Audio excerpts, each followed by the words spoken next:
tayong magiging Saksi! Bago sa saksi, may freeze order na ang Court of Appeals para sa mga ari-arian ni suspended Bamban Tarlac Mayor Alice Guo at iba pang personalidad na sangkot sa Pogo. Naungkat naman sa pagdinig sa Senado ang posibleng koneksyon sa mga Pogo ni dating Economic Advisor Michael Yang na naiugnay rin noon sa overpriced COVID supplies mula sa Pharmaly. Ating saksihan. I am Dessa Y. Mendoza, a lieutenant of the Philippine Navy. Isang sundalo, pinaharap sa pagdinig ng Senado sa mga umunong iligal na pogo.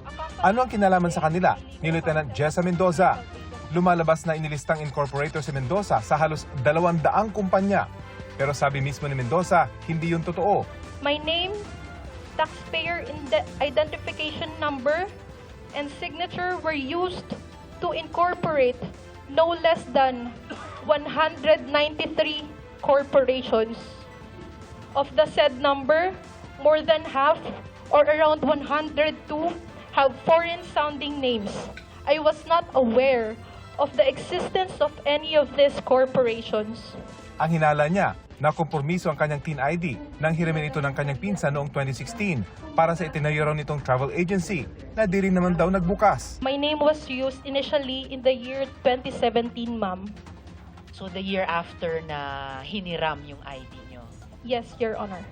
Hanggang magsimula raw siyang makatanggap ng mga letter of attorney noong isang taon. Mangiyak-ngiyak si Mendoza.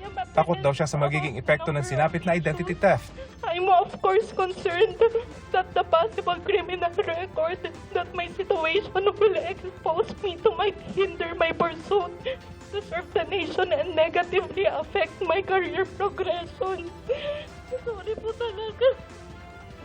Suportado naman daw ng Philippine Navy si Mendoza at ang pagsisikap niyang malinis ang kanyang pangalan. Inusisa ni Senator Risa Ontiveros si Mendoza sa pagkakalista sa kanya sa Yangtze River Group. Ang may-ari nitong si Michael Yang, Presidential Economic Advisor noong nakarang administrasyon, na naugnay sa umunoy overpriced COVID supplies na binili ng gobyerno sa Pharmaly noong COVID pandemic. Na-meet nyo ba, Lieutenant Jessa, kahit kailan si Michael Yang? No, Your Honor, hindi ko po siya kilala, wala po kaming any engagement or transactions na nakasama ko si Michael Yang, Your Honor. Inungkat din ang koneksyon ni Yang sa isang Gerard Cruz, incorporator ng Brickhearts Technologies na may kanseladong Pogo license sa Cavite. May ilang dokumento ng Brickhearts na natagpuan sa niraid na Pogo sa Bamban Tarlac. Ang pangalan ni Cruz, lumabas na sa Senate investigation noon sa Pharmaly. Siya ang corporate secretary ng Pharmaly Biological Company, pati ng Philippine Fullwind Group of Companies kung saan presidente si Yang. Sabi ni Ontiveros, tila Pharmaly Group din umano ang nasa likod ng mga Pogo dahil pare-pareho ang mga personalidad. Ngayong lumitaw yung connection Gerald Cruz at papuntang Michael Yang. Tingnan natin saan tayo dadali ng ebidensya kung this time around makokonekta yung dotted lines hanggang kay Duterte. Sabi ng PAGCOR, nasa radar nila ang pangalang ito pero for now po, sa ngayon po, wala po kaming masasabing information about that po, connection with higher officials po. tingin ni Ontiveros posibleng mastermind si Yang. Ang laki ng papel na ginampanan niya dun sa Pharmaly scam. At kung parehong Pharmaly Group ay nandito rin pala sa Pogo, so posible, malaki din ang papel niya dito. Todo tanggi si Yang na sangkot siya sa Pogo. Kung may ebidensyaan niya laban sa kanya ay dapat ilabas ito sa pagdinig. You have to make a very clear connection kung ano yung illegal acts that a particular person is a part of, not simply because he is in the corporation. Sa kaso naman ni suspended Bamban Mayor Alice Guo na di pa nagpapakita at di rin sinisipot ang Senate hearings, inanunsyo ng Anti-Money Laundering Council o AMLAC na pinapa-freeze na ng Court of Appeals ang mga ari-arian ng alkalde, pati ni Ziang Ruang at Bao Yenglin na isinasangkot sa human trafficking at fraudulent activities sa mga Pogo. Sa cloud nito ang 70 bank account, real properties at mga personal na gamit gaya ng luxury cars at helicopter.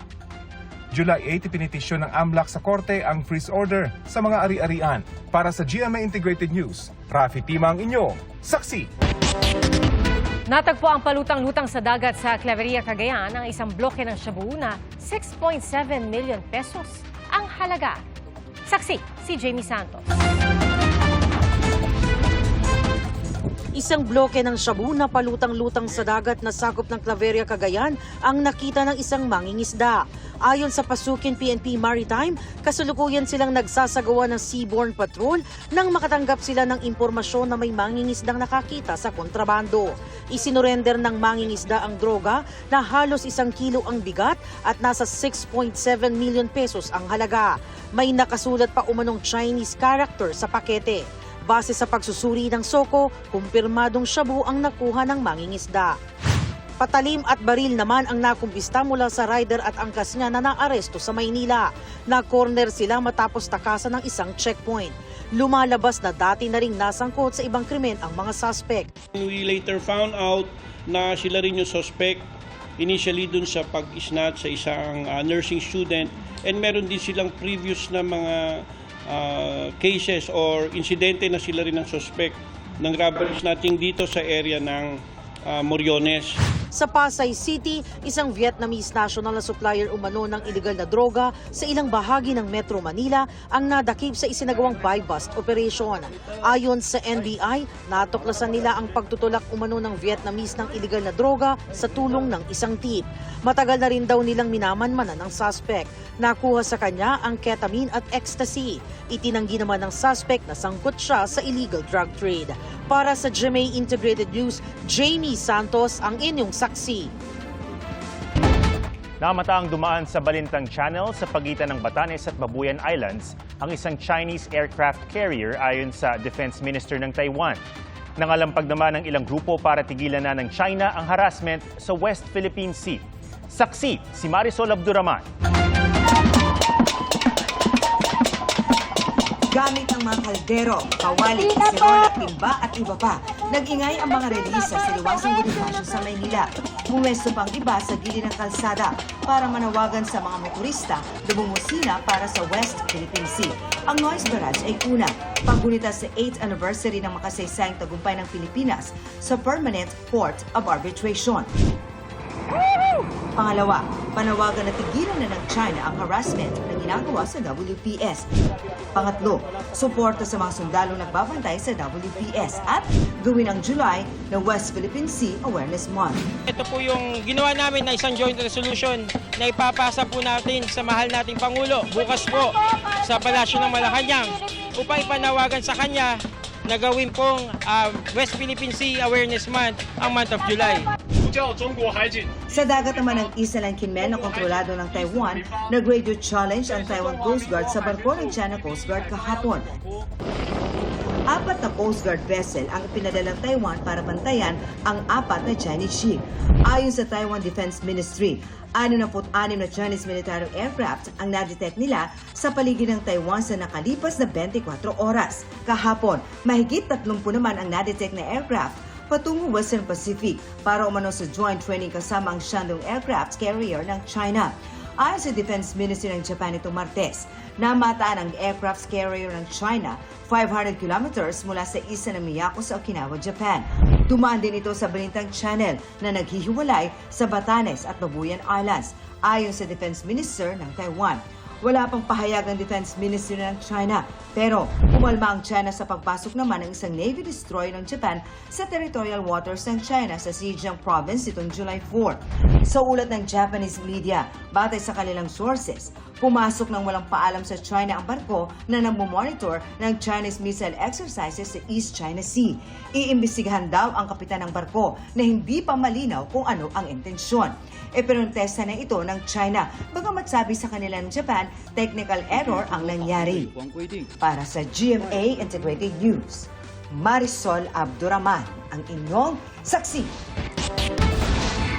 Nasa 200 falsified birth certificates na inisyu ng Local Civil Registry sa Santa Cruz, Davao del Sur, ibinunyag ng NBI Region 11. Ayon sa NBI, pawang Chinese nationals ang nabigyan ng mga naturang dokumento. Sa patuloy na investigasyon, ilang nadakip na sangkot sa iligal na pogo sa bansa ang na-issue ng birth certificate ng naturang LCR.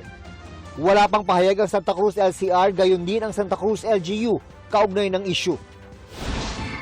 Karagdagang pabuya para sa makakapagturo sa kinaroroonan ni Pastor Apollo Kibuloy, pinag-iisipan na ng PNP. Bukod yan sa 10 milyong pisong pabuya sa mga kapagmuso kay Kibuloy at tig-1 milyong pisong kapalit ng iba pang kapwa-akusado. Sabi ng PNP, bumuhos ang mga tawag kaugnay ng posibleng kinaroroonan ni Kibuloy, pero sinasala raw nila ito para matiyak na di ililigaw ng iba ang kanilang pag-iimbestiga. Bine-verify rin nila ang impormasyong nasa China umano ang pastor. Pero habang may indikasyon na nasa bansa siya, patuloy ang manhunt operation. Sinusubukan ng GMA Integrated News na makuha ang panig ni Kibuloy. Balasahan sa liderato ng Davao City Police, walang kinalaman sa politika ayon sa PNP. Yan ang nilinaw ng pambansang pulisya, kasunod ng pahayag ni Davao City Mayor Baste Duterte na politically motivated ang reassignment ng mga pulis at ang mass relief ng 19 na station commander ng Luzon. Ayon sa PNP, itinalaga bilang acting director ng Davao City Police Office si Police Colonel Hansel Marantan kahapon. Siya ang pangatlong itinalaga sa parehong posisyon sa loob ng buong maghapon kahapon bilang kapalit ng dalawang unang itinalagang OIC na ibinirik na rin daw sa kanilang posisyon sa Regional Police Office 11. Para sa GMA Integrated News, June Veneracion ang inyong saksi.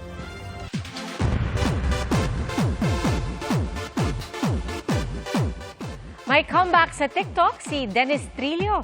Kwelang-kwela si Dennis sa video post gamit ang I am flying filter. Feel na feel pa niya ang pag-lip-sync sa kanta habang animoy paikot-ikot sa himpapawid. At caption ni Dennis, #GoodVibesOnly. Bago po ito, sinabi ng talent agency ni Dennis na nahack ang TikTok account ng aktor noong July 1. Mas kaabang-abang, mas kapanapanabik, at mas puno ng energy. Ang aasahan daw na Season 100 ng NCAA na magsisimula na ngayong 7 ng Setyembre. Isinagawa ang turnover ceremony ng NCAA season host mula Jose Rizal University sa Lyceum of the Philippines University. Dinaluhan niya ng mga pinuno ng member schools at ni GMA Network Senior Vice President and Head for GMA Integrated News, Regional TV, and Synergy, Oliver Victor B. Amoroso. Season 100 ay to make it the most exciting season. Ang LPU ay ang pinakabata na school member ng NCAA. Kaya kami will be looking up to our kuyas, the older members of the NCAA. Lalo rin daw bubuksan ang kamalayan ng mga estudyante at publiko tungkol sa NCAA para lalong tangkilikin. Dahil ipinagdiriwang din ang ika-100 taon o centennial anniversary ng NCAA, mas espesyal pa raw ang gaganaping palaro ngayong taon kung saan i-highlight ang mayamang tradisyon ng NCAA. Pipili rin ng 100 pinakamagagaling na atleta of all time o NCAA 100 Legends na mapapabilang sa NCAA Hall of Fame. Maglulunsad din ang coffee table book at sa kauna-unahang pagkakataon, magdaraos din daw ng torch run ang mga member school. It is important that schools support the NCAA because schools are featured not only in terms of the extracurricular activities but how we can actually promote the development and nurturing of character as well as lifetime skills or lifelong skills that can be used by the youth when they become professionals. Pinag-aaralan din ang pagdaragdag ng bagong sports event sa kasalukuyang 16. Samantala, pinarangalan din ang best performing school sa season 99, ang San Beda University na may 7 championship para sa senior division, at ang University of Perpetual Health System Delta na may 4 na championship para sa junior division. Para sa GMA Integrated News, Mariz Umali ang inyong saksi. Bistado ang tangkang pagpupuslit na isang lalaki sa China. Nakumpiska mula sa kanya mahigit 100 ahas.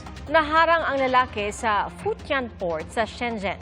Ayon sa China Customs, nakuha mula sa mga bulsa ng damit ng lalaki ang mga selyadong canvas bag na naglalaman ng mga buhay na ahas. 5 uri ng ahas ang natukoy at 3 sa mga ito ay alien species o hindi native sa China. Naharap ang lalaki sa mga reklamong paglabag sa batas noon kaugnay sa pag-i-import ng mga hayop at biosafety.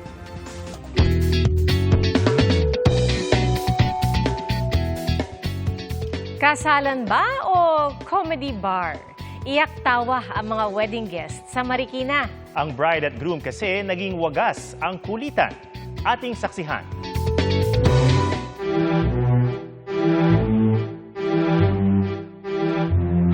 Love is in the air tuwing may seremonya ng kasal pero ibahin nyo sa Kat at Leo. Ang kanilang wedding day na puno rin ng asaran. Salamat, Papa, kasi pumunod kami sila iyo. Sana po tanggap niyo ako. Kahit na nung pumunta ako sa bahay ninyo, hindi pa kayo naniniwala ako yung nanliligaw kay Katja. Kasi namin niya, yan na ba talaga yung manliligaw ni Katja? Ito na po yun. At ito na rin po ang kapangasawa ni Katja.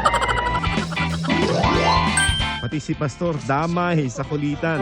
Tinatanggap mo ba si Kat at iingatan sa sakit at sa kalusugan habang kayong dalawa ay nabubuhay?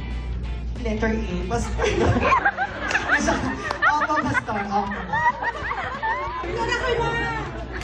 Parang ang hirap ito na eh. Habang naka-only energy ang magsing irog,